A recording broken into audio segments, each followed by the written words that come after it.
Growing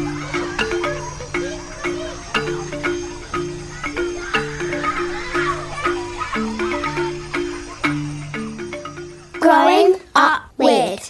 Hi, and welcome to Growing Up Weird, the podcast where we explore how the earliest chapters of Western childhoods shape the health stories that we then carry into our adulthoods.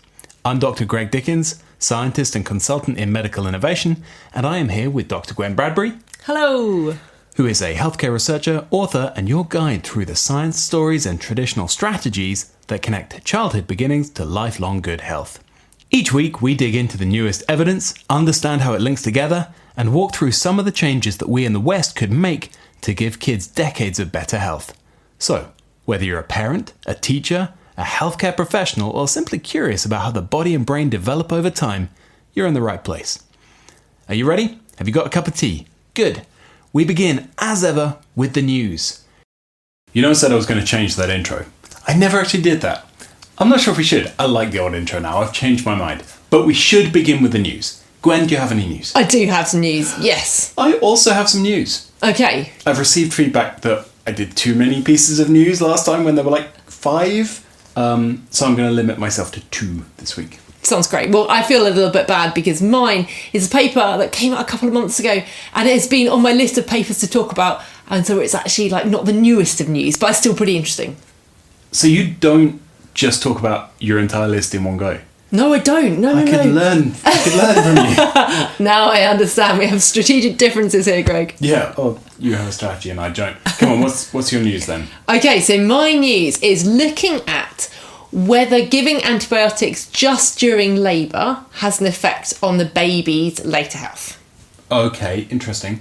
Tell me more. I'm full of questions immediately. So this is a paper published in the British Journal of Obstetrics and Gynecology from Moradi et al. In Australia, and they did something quite clever. This is a systematic review, so they've looked at lots of different papers that are asking the same question to see what they can pull together by looking at all of the evidence body. Mm-hmm. But one of the real challenges when we're thinking about how do antibiotics in that very early period affect later health, one of the problems is that there are many reasons that babies are given antibiotics which themselves might affect that child's health, right? That makes sense, yeah. So sure. they're given them if the mother has a fever or if the waters break a long time before delivery or for a bunch of different reasons.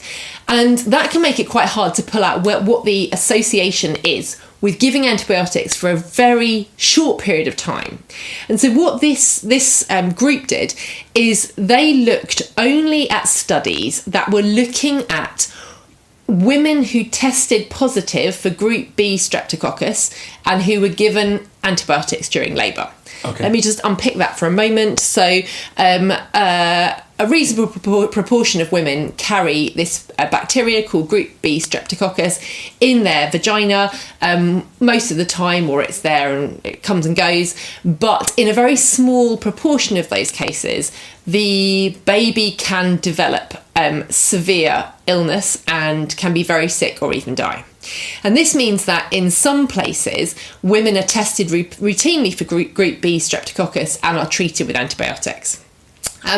However, that's not the case in the UK. Actually, in the UK, we don't test for Group B Streptococcus because the National Screening Committee says many women carry it. Most of the time, babies don't develop an infection. It's hard to predict which babies will get an infection. The screening tests are not entirely accurate. And importantly, if they gave antibiotics to every woman who had Group B Streptococcus, most of those women and babies would receive unnecessary antibiotic treatment. Sure. So the clever thing is that because this group has looked at just studies looking at women who've been diagnosed with Group B Streptococcus, we know that the vast majority of those women had no real indication for antibiotics, right? So they were basically entirely healthy, and so they've done, in effect, a randomised controlled trial of giving antibiotics or not giving antibiotics. Okay, sure. And the way that you give antibiotics, if a woman, you can only say that if you have good evidence that carrying Group B strep doesn't affect outcomes, which Yes. we have. Great question. So in the UK, a paper in 2023 estimated that 440 women would need to receive antibiotics during labour to prevent one case of Group B Streptococcus-induced disease in the baby caused by the birth. Okay. And you need to treat 3,000 women to prevent one case that led to death or severe disability. Okay. So we can say that the vast majority of women don't need that. Which is why it's no longer recommended by the NHS. Yeah, has never been. Has never been. And if it's good enough for them, it's good enough for me. I retract my objection. Carry on. So, they looked at these two groups of people, and the piece to know is that if you are diagnosed with Group B Streptococcus and you receive antibiotic treatment, you receive antibiotics every 4 hours from when your labour starts to when the baby is delivered into your vein. Okay. So that obviously means that if you are screened and you test positive, it has more implications on your labour than you might realise, because you'll be told to go to hospital as soon as you go into labour, which we know changes the course of your labour. There are all sorts of things that can happen because of that screening decision. But anyway, what this paper was saying was, does giving antibiotics every 4 hours during labour result in long-term complications for the baby? Got it. And what they found was that there was a significant risk of significant increased risk of developing eczema. So if you have a baby from a mother who's been treated in this way, they're about 3.5 times as likely to develop eczema, which is pretty significant. Yeah, that's big numbers. I was expecting like 30%, but that's 350%. No, exactly. So a lot more common. Weirdly, they called it an autoimmune related disease, which I wouldn't class eczema as an autoimmune related. I call it a chronic inflammatory skin disease. So I think that there's a slight misinterpretation, but this is published in the obstetrics and gynecology. We don't expect them to... Ooh, wow. to think much about their immunology. No, that's not quite fair. And they also found a modest increase in child BMI, which was small but not massive. And I think what's interesting is that it suggests that in this very critical period, even antibiotics for a relatively short while can have effects. Those effects are on eczema, which, you know, for some people it's quite easy to manage. For some people it can be a real hassle. But what it also says to me is there's another piece of information that should go into the discussion of, if a woman tests positive for Group B Streptococcus, just making sure that she knows the risks of both treatment and not treatment. Although, given how commonly antibiotics are used in that early care setting, it can be really hard to avoid their use. Yeah. Before anybody knocks our immunology here, I should point out that we are well aware that eczema isn't just eczema. Yeah. It is often the originator of childhood allergies. It shows up before hay fever, it shows up before asthma, and there have been recent papers suggesting it doesn't just show up before, it actually leads to. So when we're talking about this leading to eczema, I don't suppose they studied whether those kids go on to have asthma when they're 12, because it wasn't that long a study. No, exactly. But kids with eczema are much more likely to then show other allergies, and that changes your whole life. Yeah. So yeah, just before any obstetricians ring in and go, you don't know any immunology either. I may not be able to say it, but I do know the science. Okay, interesting. Is that the only news you'd like? I'm sorry, yes, it's the only news, but I thought it was pretty meaty. Single news Bradbury. Okay, I wanted to talk about a whole bunch of things today, but apparently I'm not allowed to because it's too many. So I'm going to whittle it down. No, I'm not. I'm going to give you the headlines because the headlines are great. For people who are worried by our whole podcast being about things you can only do to children that improve adulthood health, there's a lovely write-up, again, of a couple of month-old paper showing that your frontal lobe isn't properly wired up until you're about 32, 33. So it's still too late for me. Well, yeah, that's because we're old, whatever. But, you know, there are plenty of things you can do as you go through life that will have long-term or permanent health effects. Fantastic. And the window for helping set up a brain that isn't addicted, that does have a long attention span, that sort of thing, like that doesn't close until much later than we used to think. Fantastic. If you share the reference with me, I'll put it in the show notes because I'm definitely going to go read that one. Good, you should. One that you should also read, given that you have children, as do I, who eat sloe berries off trees. All right. And for our non-English listeners, these are the progenitors of plums, or very, very close to the original plum. They are a small berry that look almost exactly like a blueberry and are in fact absolutely nothing like a blueberry. They have in the middle a small stone that is surrounded by bright green, incredibly astringent flesh. If anyone doesn't know what astringent means, it means that when you eat it, all of the proteins in your saliva suddenly come out of solution, which means that your mouth feels like it's kind of coated in sand. All of your mucous membranes stick together, and you kind of go. Yeah, they're very difficult to swallow because they glue themselves in the inside of your throat. I realise I'm not selling these to you, but that's good because I'm not selling them to you. There's a fun little paper, which again was published last month, I think, but was written up recently in Science Daily, which is a good little website, by the Shibuya Institute of Technology in Japan. Lead researcher was Yasuyuki Fuji, and it's a moderately large team, and I'm not going to read them all out because I will butcher names and I don't mean to. They showed in a mouse model that just astringent flavours fire up the locus noradrenergic system, which regulates neurobehaviour and your autonomic system. There have for a long time been these quite faddy flavonoid type berry superfoods, goji and various spiroalgae. Yeah. They're very bitter, and a lot of people are saying, get rid of the bitter flavours and then put this stuff in food, and it wasn't showing any actual health benefits. It might actually be the taste. It might just be the taste that is triggering these brain effects. Fascinating. So, astringent foods wake up your brain and help you learn. That's it. That's as deep as I'm going. So you're saying fruits and vegetables are good for you, but not when they're purified and refined, so they're not fruits and vegetables? Once again, we've come to the same conclusion. No, what I was going to say is if your kids want to eat sloe berries off trees, you go for it. They are disgusting, but if you can somehow trick your kid into thinking they're delicious, they will get neural benefits as well as impressing their friends with their tolerance. Fascinating. Okay, that's pretty cool. The actual paper that was published recently that I'm going to talk about in roughly the same level of detail. I'm doing it again, aren't I? Just firing papers at you. Go for it. Fine. I'm interested. I'm interested. A study of 11,000 public servants in Brazil. I didn't even know there could be 11,000 public servants in a country. I honestly have no idea of how many civil servants we have in the UK. Whatever.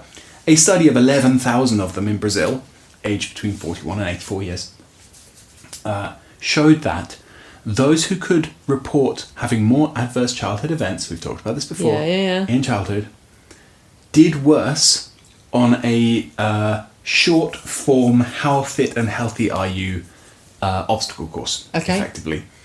The only reason I'm reporting this is it is yet another, and there have been like 4 of these in the last few months, yet another big study on what happened to you as a kid and how does that affect your adulthood fitness and health. And to get rid of the thing that I argued about last time, that people don't really remember their adverse childhood events very well, or maybe we're just studying people who remember the downsides of their youth are less healthy. They limited it to 3 adverse events.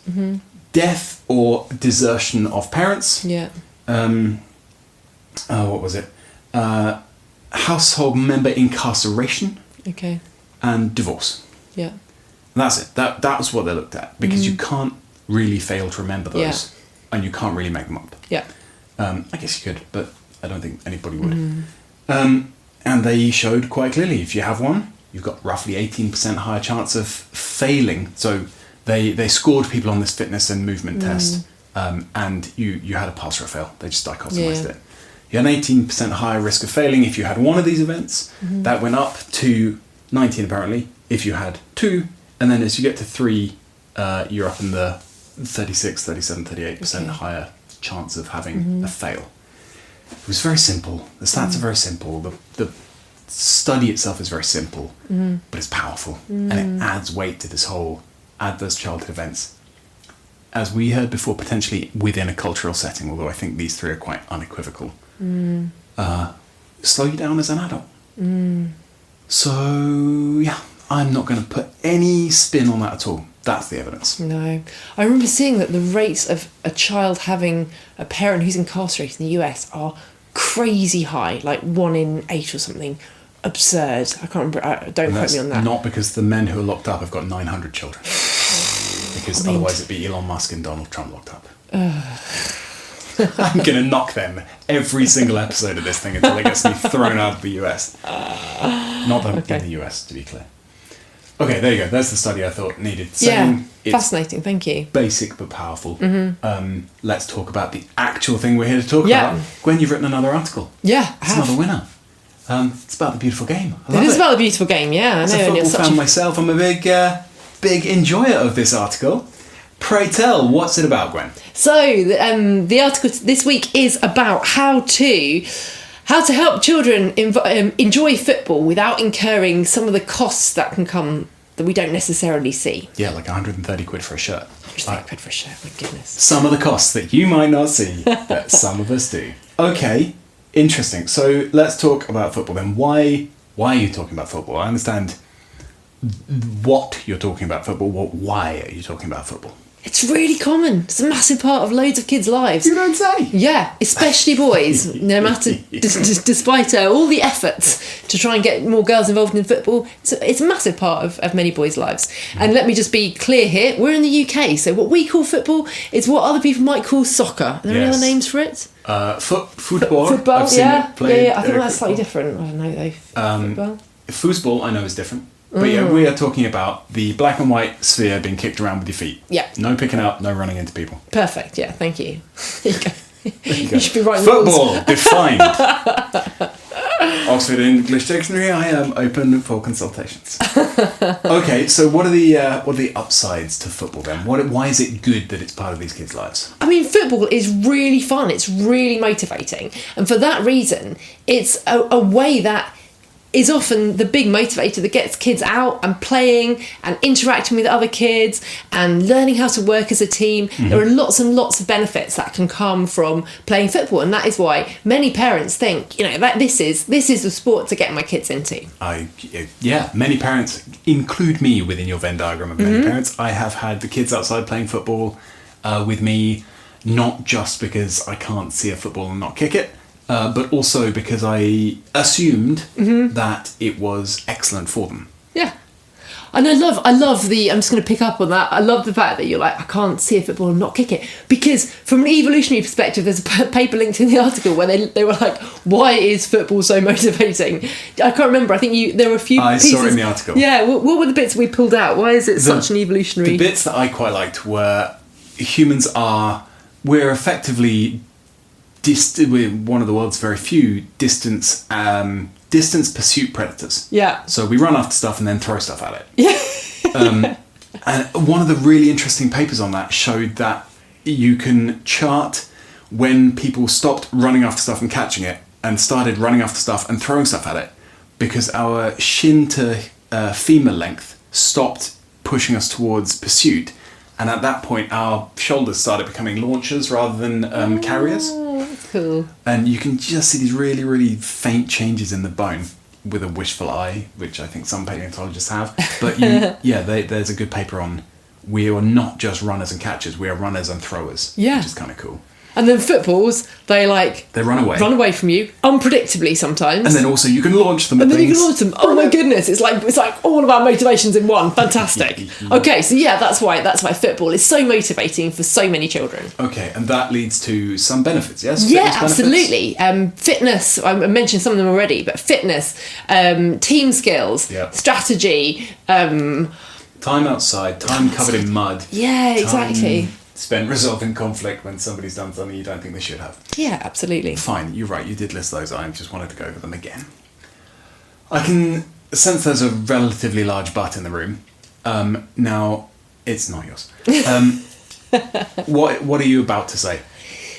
There is a very... something happens to sports when money and power get involved in them. Yeah. In the same way that we see same thing that happens to food when money and power get in them, right? It's the same thing we see in many different areas of life. And we call this the industrialisation of a thing. Okay. What happens to a thing when it is industrialised? Because I think I can name a couple of effects, but I want to hear where you go with this. When something is industrialised, you start to have people driving behaviours in other people that result in their own gain rather than a gain for the people who are partaking of the thing. Yeah, fair enough. It results in... players are no longer the players, they're the product. Ooh. Okay. It results in lots of... I'm not quite sure. May I? Yeah. So you said in your article that it leads to specialisation, and I think this is something really interesting. Yeah. The industrialisation of manufacture stopped having artisans making things and led to, well, Henry Ford was the mind everybody associates with this. You no longer made a car, you bent a fender. Yeah. Or you fitted a doorknob, and you got really bloody good at that one thing. And in so doing, you increased your repetition of a thing, and you increased your perfection and your specialisation and all of that. And the overall output was a lot of money for somebody.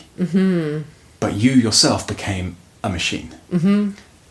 Similarly, the industrialisation of food is no longer a sandwich, which is a bit different to another sandwich. It is now exactly and completely the same.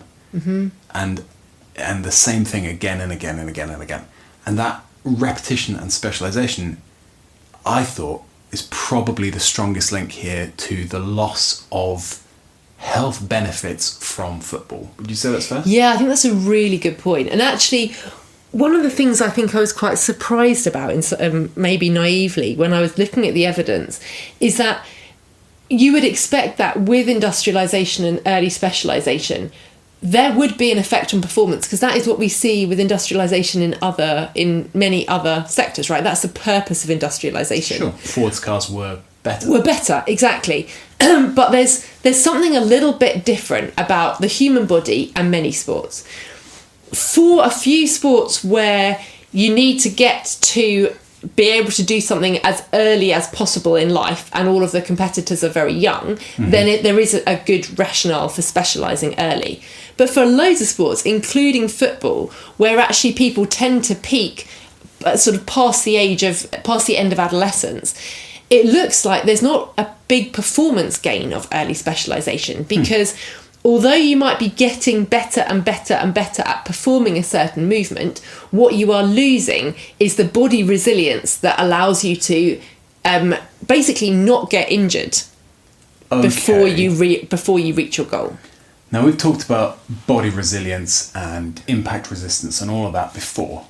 And from what I remember, repeatedly loading and unloading a bone should make it more resilient, not less. And yet you're saying repetition leads to less resilience. Why? Because if you are repetitively loading and unloading a bone just in one direction, you do get stronger at any loads that are deforming the bone in that direction. But you don't get the strength to withstand any other loads that are affecting that bone. So you get really strong in one way and exactly no stronger in others. No stronger in others.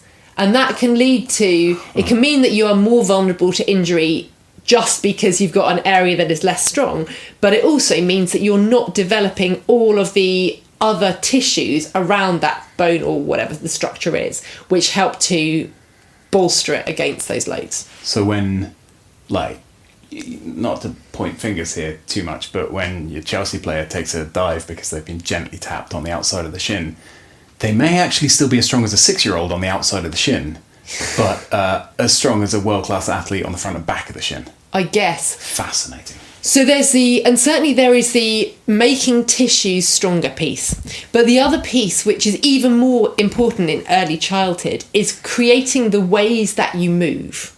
Okay. So when you are building the movement patterns that you use habitually, that might be imagine if you are jumping, you can land in a way that protects your knees and protects your joints. Sure. And you learn that when you are small by doing loads of jumping. Right. If instead of doing jumping, you spend your time kicking and chasing a football, you don't develop the brain skills that help you to move in good ways.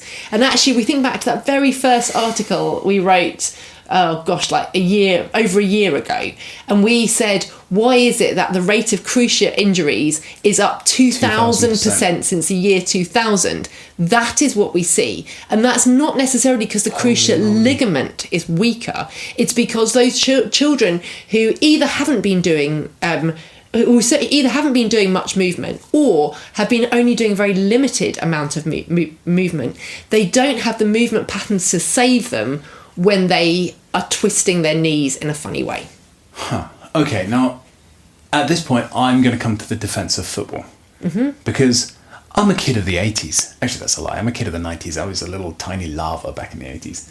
But I remember football being quite a lot of running, jumping, falling over, getting up, crashing into stuff. I sucked as a football player. I was way gangly. And I remember there being like 80 kids a side or some nonsense, and there may have even been 2 balls on the pitch. But it was very unstructured movement. That sounds beneficial to me. Yeah, absolutely. And what you're describing is you're not really describing industrialised football. You're describing much more the kind of artisanal homegrown. Yes, that's true. That is true. Football. And actually, we often don't really think that there might be very big differences between the environments that you're playing football in the sort of team structures that you're doing. But when children are playing football in an unsupervised way on a pitch that's not very good, wearing whatever shoes they've got, they are going to be moving in a much wider variety of ways. But once we start to put their feet in football shoes with studs, so they're always gripping the ground, where they're tight so their feet can't roll around in the shoes. Interesting. You start to really reduce the loads that you put on the body. And then you have a ball that's perfectly inflated. You have the right number of the kids. You're on a really flat playing field. It starts to get into a very sort of very similar, very restricted type of movement. You're missing something here. Yeah, tell You're me. missing something here because you've never played nor wanted to play, I'd wager, industrialised football. Tell me. Now, I did want to play industrialised football. I sucked at it and very quickly realised it was a bad idea, but not before doing years of drills. Years of running back and forward to cones, bleep tests, bloody bleep tests, and drills. And it strikes me that I was doing the exact same movement again and again and again and again in the wind and the rain, but on perfectly flat surfaces with my feet tied into little pointy shoes. It had never occurred to me that might be, I don't want to say bad for me, because it was clearly very good for my heart and lungs, and that may have been it. Well, the thing is that sort of sports training is really beneficial when you're later adolescent and you are trying to get really good at a sport. Yeah. That is the way that you get to really good performance. But the problem is that, as we often do, we say, what works for an adult will work for a child, and if we do this but we do it earlier, it's going to be better. But actually, that is just not quite the case when it comes to sports, not only for health, which is what we're interested in, but actually for many sports, even for performance. Even for performance. So it was completely pointless. Sorry. I could have just been playing ridiculous kick-around football and having a better time and being more likely to end up a footballer and less likely to break my leg. Incredible. True. But I'm sure you probably learned some other skills from it as well. I learnt bloody mindedness. Yeah, exactly. Very good at that nowadays. Yeah. Okay. So, right. I see 2 different games here. I see football and I see industrialised football, and I see the difference. Got it. How do we fix the football that kids are playing? I think there are a couple of things. I think we need to be really careful about when we start kids playing football, because we want to make sure they move in a huge variety of ways when they are young. Okay. And one of the challenges with introducing football and not restricting it is we can have, even without industrialised football, a child who plays in a pretty restricted way. So I think there is a point about when we introduce kids to football. I think there is a point where, many children and many parents will think maybe this is the time to start industrialised football, start going to a football club. And one of the things we haven't discussed already is that actually a lot of the revenue of the big football associations no longer comes from the matches and no longer comes from physical football, but it comes from gambling and it comes from gaming. And I think this is something that I hadn't really realised, but industrialised football is often a gateway into getting kids who are obsessed with football, who want the latest video games, and those games themselves have gambling-like features which seem to be trying to get kids to start betting on and start gambling on football from a young age. Before we get the pantsuit off us just here, do we have evidence for this? So the UK's Gambling Commission, it's all linked in the article, has been looking at this a lot, because I didn't realise that gambling is extremely gendered. Certainly sports gambling is very much focused on men. The sports in which gambling is widely advertised, and there's a lot of sports sponsorship, football is really, really high up the list. Things like netball, which have a much more female viewership, have far less gambling advertising. And so you end up in a situation where you might be getting your kid to play a game because the game is great, but what you don't realise is that they are exposed far more than other kids their age to gambling features in games and gambling advertising. Interesting. I found that really really bleak, because you don't think about your 3-year-old kicking a ball around. You don't put them in a football club and think basically you are being primed to be the people who are going to fund the gambling industry. It just seems grim, doesn't it? Okay, that's grim. I don't want to finish on a grim. No, I don't want to finish on a grim either. I want to finish on a... What can we do? Yeah, well, I think that if you are aware of the risks, then having conversations with your kid, when you start playing football, you start, putting them into a football club if that's what you decide to do. If you know the risks and if your child knows the risks, they're much less vulnerable. So that is, I think, something we should all do. But I think the thing we often miss is that there is huge, huge value in unsupervised football. Yeah. And we talk a lot about unsupervised time and unsupervised play, but letting kids go out on their own to have a kickabout with their friends, they're going to be moving in far more ways. Yeah. They're going to be learning how to resolve conflicts without tale-telling to the coach or to the parents, because they're just going to have to fix things on their own. Yeah, nobody wants to play referee. No, exactly. And having the rules and having the structure, this is a way that kids can really interact with almost anyone in that setting. So I think there are some fantastic things about football. We just have to make sure that we're not basically sacrificing our kids on the altar of big football. Wow. Again, she's brought it around to a bleak... Sorry, I did, didn't I? That's fine. Go on, you wrap it up. Go on, wrap it up. You love football. Tell me about why... I do love football. I find football very compelling. I find that if I hadn't gone to a football club, the idea that, which I hadn't realised, the idea that I could have got as much out of, maybe even more out of, being given a football and being kicked out of the house. And I would have just gone from house to house and put together, 8 people, and we would have had a 4-a-side game. And I would have got as much out of that in terms of fitness and probably lasting football skills.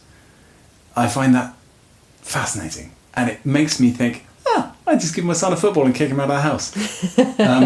And there's the genderedness of it. I don't even think about giving my daughters a football and kicking them out of the house, because where are they going to put a team together? Yeah. Anyway. I feel like that went down at the end, Greg. Oh, I'm sorry. That was entirely you. At least it wasn't me. How can I end this in a happy way? Give your child, whether you are a parent or a teacher or an obstetrician or whatever, find a child, give them a football and kick them out of your house, even if they're not in your house. Take them into your house, give them a football, kick them out again.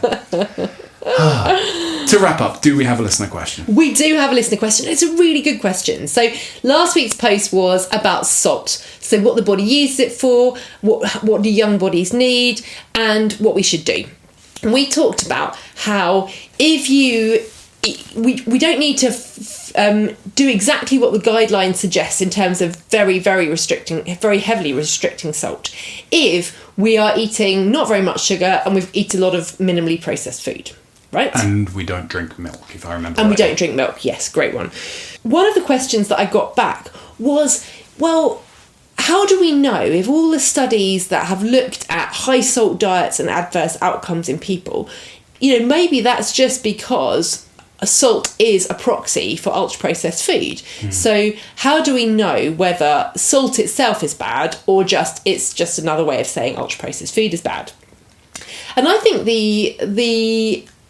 my response, I'll be interested in yours in a minute, is that it's not just that we are having observational studies that suggest that high salt diet increases risk of metabolic syndrome, increases risk of various adverse health outcomes, but we also there are also mechanistic suggestions for why salt is so damaging in terms of metabolic syndrome, and that is that when we eat a lot of salt, it makes the body think that it is dehydrated, and it makes the body activate certain survival mechanisms that help it to survive a period of hardship, whether that is drought, whether that is famine, whether that is heat stress. And we've talked about this in other places as well. But I guess for me, the reason that I think the evidence is pretty robust on very high salt consumption being bad for you comes from the fact that it's not only observational studies, but also mechanistic and biochemical studies that look at the effects of salt on different biochemical pathways. Yeah, I think that covers it really well. We know the mechanism here. Yeah. And we can look at the association and say, that's caused by this. Yeah, absolutely. Solid. Like Good. it. Good answer. Great. Folks, thanks for staying with us. We did our best to end it on a high. We're just very negative people. Okay, that's blatantly untrue. Your positive host this evening has been Dr. Gwen Bradbury and me, Dr. Greg Dickens. Thanks for joining us. Bye-bye. Goodbye.